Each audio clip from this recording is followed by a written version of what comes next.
સુરતના કતારગામ વિસ્તારમાં રાત્રિ સમયે વાહન ચેકિંગ કરી રહેલી પોલીસે સ્કોડા કારને આંતરતા ચાલકે પોલીસ કર્મચારીના બોનેટ પર 200 થી 300 મીટર સુધી ઘસડ્યો હતો, જે સમગ્ર ઘટના હાલ સીસીટીવીમાં કેદ થવા પામી છે। સુરતના કેટલાક માલેતુજારોના બાળકો હાલ અન્યોની જિંદગી સાથે રમત રમે છે, ત્યારે કતારગામ વિસ્તારની ઘટના સામે આવી છે, જેમાં એક પોલીસ કર્મચારીને કાર ચાલકે મારી નાખવાની કોશિશ કરી હતી।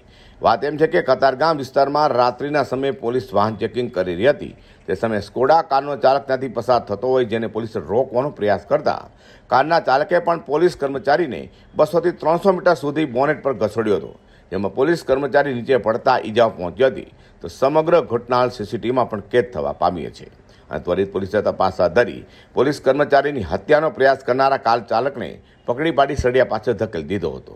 હાલમાં આગામી દિવાળીના તહેવાર અનુસંધાને શહેર પોલીસ કમિશનર શ્રી અજયકુમાર તોમર સાહેબની સૂચના અનુસાર સુરત શહેર વિસ્તારમાં સઘન વાહન ચેકિંગની કામગીરી કરવામાં આવે છે।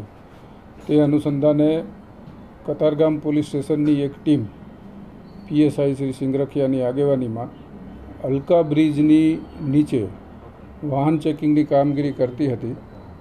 તે દરમિયાન આ કામના ફરિયાદી ગૌતમભાઈ જોશી કે જે લોકરક્ષક છે, આ વાહન ચેકિંગની કાર્યવાહી દરમિયાન એક સફેદ કલરની સ્કોડા ઓક્ટેવિયા નંબર પ્લેટ વગરની ગાડી પસાર થતાં પોલીસે તેને રોકેલ અને એને ચેક કરવાની કાર્યવાહી કરતા હતા। એ દરમિયાન આ વાહનના ચાલકે પોતાનું વાહન પૂરપાટ ઝડપે ભગાવતા ગાડીના આગળના ભાગે ઉભેલા કામના ફરિયાદી અને લોકરક્ષક બોનેટ ઉપર પટકાઈ ગયેલા અને એને આશરે 300-400 મીટર જેટલા ઘસડી જઈ અને સુમૂલ ડેરીની દિવાલ સુધી એને ખેંચી ગયેલ અને ત્યાં પછાડી દીધેલ અને આ દરમિયાન સર્પાકારે ગાડી ચલાવી અને એને મૃત્યુ નિપજાવવાનો કોશિશ કરેલી।